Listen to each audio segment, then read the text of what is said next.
Beta 2 police ने मुठभेड़ के बाद 7 बदमाशों को गिरफ्तार किया है। ये 7 बदमाश जो खड़ी गाड़ियां थी उनसे लैपटॉप मोबाइल चोरी करके ये वहां से फरार हो जाया करते थे। इनका पूरा गैंग था, ये पूरी तरीके से सक्रिय थे। और देखिए इन बदमाशों के पास से जो करीबन जो है 2 दर्जन बाइक जो है बरामद की गई हैं। इन गैंग से पहले भी कुछ ऐसी बाइक थी जो बरामद की गई थी। हमारे साथ हैं एडीसीपी, उनसे बात करेंगे अशोक जी से कि ये पूरा घटनाक्रम किस तरह से यहाँ पर दिया करते थे। और जैसा कि आप अवगत हैं कि कल शाम को सिग्मा क्षेत्र में एक मुठभेड़ हुई थी, उसमें से एक बदमाश को गोली लगी थी। उसके पास से 2 लैपटॉप और 1 मोटरसाइकिल मिली थी, वो भी चोरी की जनपद गाजियाबाद के खोड़ा थाने से चोरी हुई थी। उसके साथ ही जो पकड़ा गया था उससे जब हम लोगों ने डिटेल में पूछताछ की है तो उसके पास से 15 मोटरसाइकिलें और मिली हैं। ये मोटरसाइकिलें थाना बीटा 2 क्षेत्र की, रघुपुरा की, सूरजपुर की क्षेत्र से इनके द्वारा चोरी की गई थी, जिनमें अधिकतर का मिलान हो गया है। कुछ के इंजन नंबर 33 नंबर बदले गए हैं। ये गैंग कहाँ पर सक्रिय था? ये इसी क्षेत्र में ज़्यादातर इसकी गतिविधि इसी सूरजपुर बीटा 2 क्षेत्र में ही थी और आसपास के थानों से भी जहां इनको मौका मिल जाता था चोरी करके नटों की मड़ैया के पास एक सुनसान बारात घर में एकत्र करते थे, वहां से कबाड़ियों को। कितने गैंग में कितने लोग थे? अभी तक इस गैंग में 2 ही व्यक्ति थे और ये 2 व्यक्ति बड़े शातिर हैं, क्योंकि पूर्व में भी इस प्रकार की वारदातों में जेल में गए हैं, क्योंकि ये बिहार राज्य के रहने वाले हैं।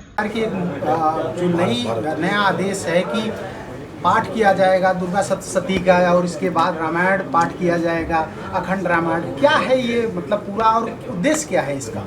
संकट कटे मिटे सब पीड़ा, मतलब संकट को काटने के लिए हम हनुमान जी का स्मरण करते हैं। धर्म ग्रंथों का जो एक आसरा है, सहारा है ना, वो सदकर्मों की तरफ हमको ले जाता है। और रामचरितमानस ऐसा है जो जीवन में चरित्र निर्माण का इससे बड़ा कोई ग्रंथ नहीं है।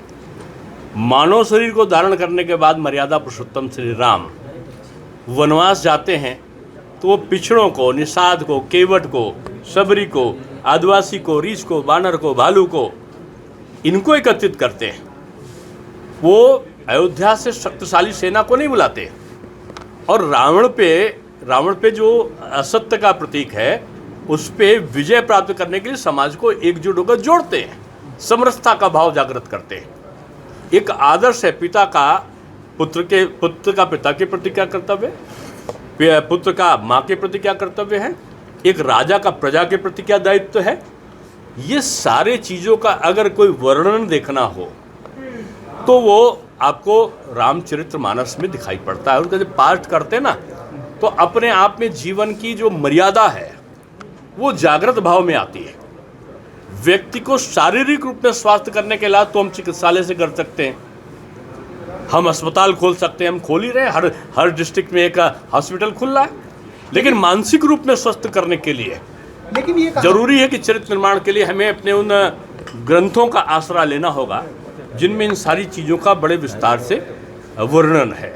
लेकिन ये कहा जा रहा है कि बीजेपी इस पाठ के माध्यम से 2024 के चुनाव की रणनीति तैयार कर रही है। बीजेपी कभी चुनाव की दृष्टि से कोई काम नहीं करती। लोग चुनाव की दृष्टि से आवाज उठाते हैं। धर्म ग्रंथ को फाड़ने की जरूरत नहीं है, समाज की बुराइयों को जलाने की जरूरत है। धर्म ग्रंथ को जलाने की जरूरत नहीं है। समाज की बुराई कौन सी है? ये जातिपात बुराई है। समाज की बुराई कौन है? लोगों में वैमनस्य पैदा करना, ये बुराई है। समाज की बुराई सबसे बड़ी क्या है? ये आतंकी घटना, ये भ्रष्टाचार, ये अपराध है। इनको दूर करने के लिए इनको जलाने की जरूरत है। इस मानसिकता कुछ थी, लेकिन आज विपक्ष क्योंकि वो एक तरीके से राजनीतिक रूप में बेरोजगारी की अवस्था से गुजर रहा है तो वो धार्मिक ग्रंथ जलाने पर आ गए। कौन सा धार्मिक ग्रंथ जिसने जीवन में प्रकाश किया है उनको आप जलाओगे? आप सनातन संस्कृत की भावना को नहीं समझते।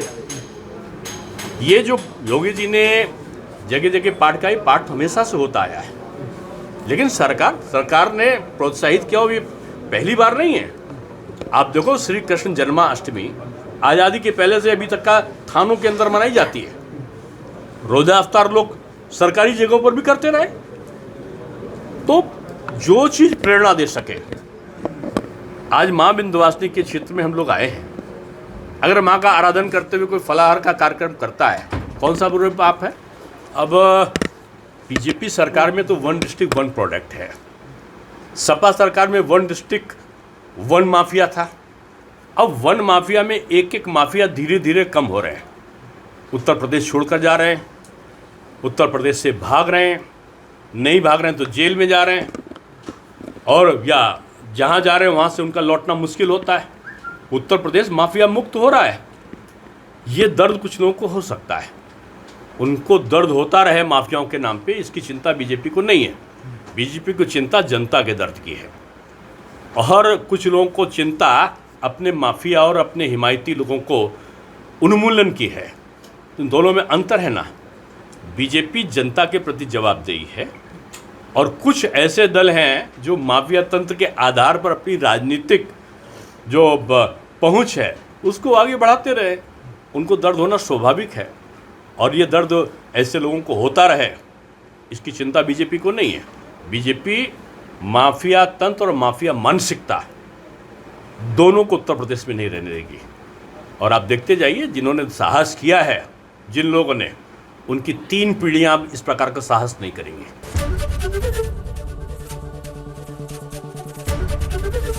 एबीपी गंगा, खबर आपकी, जुबान आपकी।